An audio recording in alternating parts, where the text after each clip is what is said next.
Il y a des gens qui hier avaient une auréole de gloire et qui aujourd'hui sont salis.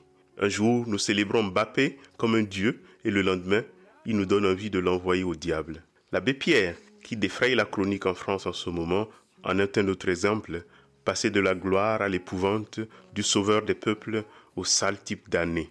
Pour que ce qui va suivre reste une homélie et pas une scène de lynchage, j'évoque ce nom et ce scandale qui font actualité en ce moment, juste pour poser une question. Pourquoi, bien souvent, nos héros deviennent-ils nos victimes ? Pourquoi ceux que l'on met au centre finissent par être rejetés du centre ? Malgré l'apparence, il se pourrait qu'une telle question soit au cœur de l'évangile de ce dimanche. Mais d'abord, écoutons-le. Marc, chapitre 9, versets 30 à 37. En ce temps-là, Jésus traversait la Galilée avec ses disciples et il ne voulait pas qu'on le sache, car il enseignait ses disciples en leur disant « Le Fils de l'homme est livré aux mains des hommes. Ils le tueront et 3 jours après sa mort, il ressuscitera. » Mais les disciples ne comprenaient pas ces paroles et ils avaient peur de l'interroger.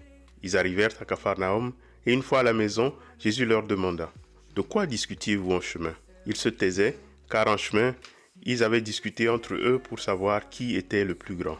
S'étant assis, Jésus appela les 12 et leur dit « Si quelqu'un veut être le premier, qu'il soit le dernier de tous et le serviteur de tous. » Prenant alors un enfant, il le plaça au milieu d'eux, l'embrassa et leur dit « Quiconque accueille en mon nom un enfant comme celui-ci, c'est moi qui l'accueille. Et celui qui m'accueille, ce n'est pas moi qui l'accueille, mais celui qui m'a envoyé. » Le passage de Marc que nous venons d'écouter raconte 3 histoires en une seule. Il évoque la croix, puis la soif de pouvoir et se termine par la figure de l'enfant. Ma lecture est de considérer que la croix et l'enfant encadrent le pouvoir et servent à le critiquer. La quête du pouvoir suit une logique bien à elle, tandis que la croix et l'enfant suivent une logique tout autre. La question centrale qui réunit ces 3 réalités, l'enfant, la croix et le pouvoir, est cachée dans le geste que Jésus pose avec l'enfant et elle est la suivante. Qui mets-tu au milieu ? Que mets-tu au centre de ton existence ? Que mettons-nous au cœur de nos sociétés ? Humainement, ce que nous mettons au centre, ce que nous posons au milieu de notre vie personnelle et sociale, c'est la force, la puissance. C'est la question du qui est le plus grand qui obsède les disciples. Le culte des héros, la ruée vers les idoles, l'adulation de ceux qui réussissent, comme on dit aujourd'hui, en sont quelques-unes des formes multiples et variées. On le voit dans les débats politiques, les rivalités professionnelles et même dans les petites luttes du quotidien. Qui est le plus fort ? Qui domine ? Qui dicte les règles ? Quel est le pays le plus développé ? Quelle est la plus grande puissance ? Partout, des démonstrations de puissance. À ce point, je pourrais faire plusieurs remarques, mais je n'en retiendrai qu'une seule, et la suivante. Toute force, toute puissance tend à masquer sa vulnérabilité. Chaque homme fort a son point faible, et c'est sa capacité à cacher cette faiblesse qui renforce son prestige. Derrière chaque figure de pouvoir se cache une faiblesse soigneusement dissimulée. Nos héros, nos leaders, nos idoles portent en eux des fractures, des vulnérabilités. Samson, pour prendre un exemple célèbre, avait une force terrible cachée dans la faiblesse liée à ses cheveux. Nous projetons sur ces figures des attentes démesurées, espérant qu'elles incarneront une forme de perfection que nous savons inaccessible pour nous-mêmes. Et pourtant, en célébrant ce pouvoir, nous ne faisons que renforcer le masque, nous éloignant de ce qui fait réellement notre humanité commune, la vulnérabilité, notre commune fragilité. Et un beau jour, la puissance finit par s'éroder, le masque tombe, et ce qui reste, c'est la déception devant une fragilité que nous avons pourtant contribué à masquer. C'est ici qu'intervient l'histoire de la croix. Certes, la croix a une face sombre, faite de souffrance, de douleur, de cris. Mais elle a aussi une face dorée.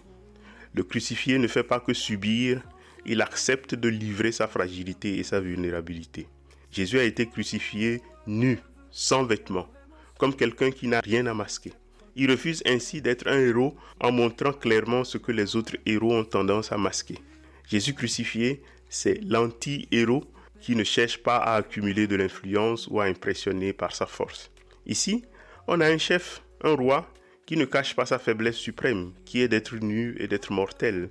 Un chef et un roi capable d'affronter sa vulnérabilité. Désormais, entre la croix et la puissance, il faut choisir ce qu'on met au milieu.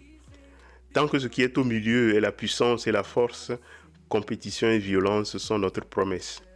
En y plantant la fragilité et la vulnérabilité, Jésus oriente l'histoire dans une autre direction. Et c'est le sens de la troisième histoire de ce dimanche qui s'accompagne d'un geste fort, mettre un enfant au centre. Les chrétiens disent trop vite, trop tôt, que Dieu s'est fait homme, comme s'il était apparu dans le monde sous la forme d'adulte fort et puissant. Je pense que nous gagnerions en profondeur théologique en avouant que Dieu s'est d'abord fait bébé, nourrisson, enfant, qui faisait plein de joyeuseté sur sa mère, si vulnérable qu'il avait besoin des siens pour survivre, avant, beaucoup plus tard, de devenir un homme. Ce n'est pas seulement à la croix que Dieu s'est montré vulnérable, mais de longues années de son existence ont été sous le signe de la fragilité. De bout en bout, le Dieu qui s'est révélé en Jésus-Christ est un Dieu fragile et vulnérable, mais qui accepte cette vulnérabilité. En plaçant un enfant au milieu, c'est donc peut-être lui-même que Jésus met au milieu. En plaçant l'enfant au milieu, c'est donc la question même de ce que nous mettons au centre de l'existence que Jésus reformule et renouvelle. Et en fait, l'enfant est l'antifigure de la puissance, la figure de la vulnérabilité. L'enfant ne prétend pas être fort, il tombe, il se relève, il apprend et surtout, il dépend de l'attention des autres pour grandir. Mais l'enfant n'est pas seulement faible et dépendant, il est aussi une figure du possible, de ce qui peut encore être formé, éduqué, transformé, de ce qui est en chemin. Contrairement aux puissants établis qui craignent qu'on découvre leurs faiblesses et qui sont prêts à tuer ceux qui ont le secret de leur coup bas, l'enfant symbolise une potentialité inachevée, un espace où la société peut encore grandir et se redéfinir. Cela implique une redéfinition du pouvoir, non plus comme contrôle, mais comme accompagnement de ce qui est en devenir, de ce qui est fragile mais prometteur, ce qui est appelé à naître toujours, une redéfinition du pouvoir comme service, dit Jésus. Cela ne signifie pas idéaliser la vulnérabilité, mais reconnaître sa centralité dans notre humanité commune. Placer l'enfant, le malade, l'étranger au centre, c'est affirmer non seulement que leur dignité est le critère ultime de toute organisation sociale, mais plus important, c'est affirmer que tout homme, pour autant qu'il est comme eux. Tout homme est un enfant, tout homme est un malade, un étranger, fragile, vulnérable. Qu'il soit monarque ou esclave, qu'il soit intelligent ou sot, qu'il soit héros ou banni, il suffit de le voir au confessionnal pour savoir qu'il cache en lui-même quelque chose qui sent mauvais, qui est son point faible et qu'il tente à tout prix de masquer. Et le voir au confessionnal signifie aussi le prendre tel quel en miséricorde. Tout homme est faible, tout homme est fragile, tout homme, comme l'enfant, est vulnérable et c'est cela que, selon Jésus, nous devrions mettre au centre de nos existences. Je n'en tirerai qu'une seule conséquence, c'est que le christianisme tel que je l'entends est une invitation à faire le deuil de notre admiration maladive des hommes forts. Parce que notre salut se trouve dans la figure de l'enfant, nous ne sommes pas autorisés à attendre le salut qui vient des hommes qui se disent puissants. Le chant que Jésus a inspiré à sa mère avant de naître crie et chante que Dieu renverse les puissants de leur trône. Et il me semble que l'annonce de la Passion dans Marc 9 ne se contente pas de prédire la souffrance de Jésus, elle veut dire aussi que la mort des messies triomphants est une bonne chose. Ce que j'appelle le messie triomphant, ce sont ceux qui prétendent nous sauver, qui prétend être celui qui viendra renverser un état de crise, apporter la lumière là où règne le chaos. Un leader charismatique, une célébrité ou même un innovateur technologique dont on attend qu'il révolutionne nos vies. Le Messie, ce n'est pas seulement celui qui vient sauver, mais aussi celui qui répond à une attente profonde, celle de la transformation radicale d'un monde décevant en un idéal à atteindre. Les attentes qu'on porte sur eux est si grand que ça nous masque les yeux sur leurs faiblesses. D'ailleurs, comme vous le savez, c'est seulement au moment des campagnes électorales qu'on les voit. Ils sont forts, ils pourraient changer tout, ils pourraient changer le monde, et puis après, on ne les voit plus. Un Messie est par nature toujours décevant. C'est pourquoi il est bien, il est bon qu'il meure. Le Messie est une projection de nos attentes les plus ferventes, une figure qui traverse les frontières de l'imaginaire collectif pour se cristalliser dans un besoin intemporel de salut. C'est pourquoi il faut qu'il meure. Il faut qu'on les laisse mourir. C'est seulement une fois que le Messie meurt que peut naître quelque chose de nouveau. Les chrétiens nomment ça la résurrection, c'est-à-dire l'espace ouvert pour que les gueules cassées que sont Pierre, Thomas et les autres puissent commencer une nouvelle histoire, faire quelque chose de leur faiblesse. Jésus a pris la figure du Messie afin d'entraîner le Messie dans sa mort et de l'anéantir. La meilleure chose que les Messieurs ont à faire désormais, c'est de disparaître. La meilleure chose que nous avons à faire, c'est de ne pas les croire quand ils racontent leur force. La croix signifie aussi que toute attente d'un homme providentiel, d'un sauveur politique ou spirituel est toujours vouée à l'échec. En conclusion, Jésus n'est pas contre le fait que les disciples veuillent savoir qui est le plus grand. Mais il dit ceci, la vraie question n'est pas de savoir qui est le plus grand, mais de savoir quel type de grandeur nous voulons réellement cultiver. Planté au cœur du pouvoir comme sa critique la plus aboutie, l'enfant et la croix nous invitent à une révolution silencieuse. Ce que nous mettons au centre de notre vie collective révèle la société que nous voulons construire, influence non seulement nos choix personnels, mais aussi la manière dont nous construisons le monde. Alors, oui, qu'est-ce que nous choisirons de mettre au centre ?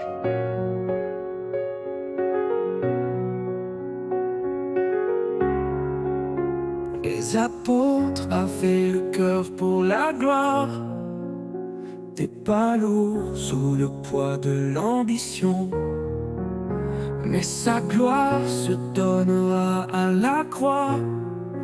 Une fois élevé, peut-être vous comprendrez. Si tu fais siéger le serviteur sur ton trône, si ta puissance se mesure à ton service, si ton eau abreuve qui a vraiment soif, si ton sceptre protège les plus petits, alors la joie de Dieu sera sur toi.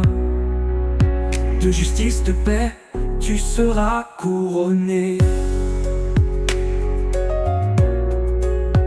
Il y a ceux qui rêvent de grandeur, qui parviennent toujours quoi qu'il en coûte, au prix des vies brisées, des cœurs meurtris.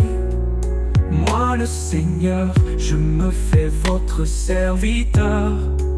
Si tu fais siéger le serviteur sur ton trône, si ta puissance se mesure à ton service, si ton eau abreuve qui a vraiment soif, si ton sceptre protège les plus petits, alors la joie de Dieu sera sur toi.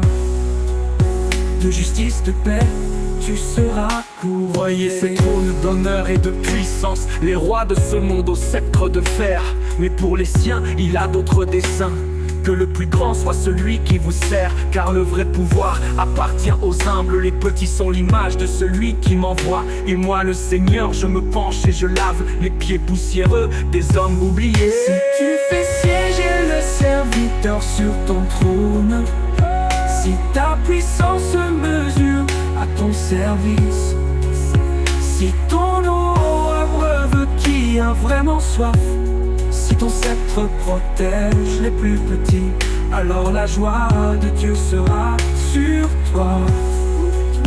De justice, de paix, tu seras couronné. Fais siéger le serviteur sur ton trône, si ta puissance se mesure à ton service, si ton eau abreuve qui a vraiment soif, si ton sceptre protège les plus petits, alors la joie de Dieu sera sur toi.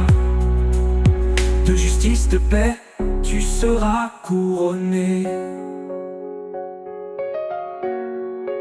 Si tu fais siéger le serviteur sur ton trône, si ta puissance se mesure à ton service, si ton eau abreuve qui a vraiment soif, si ton sceptre protège les plus petits, alors la joie de Dieu sera sur toi.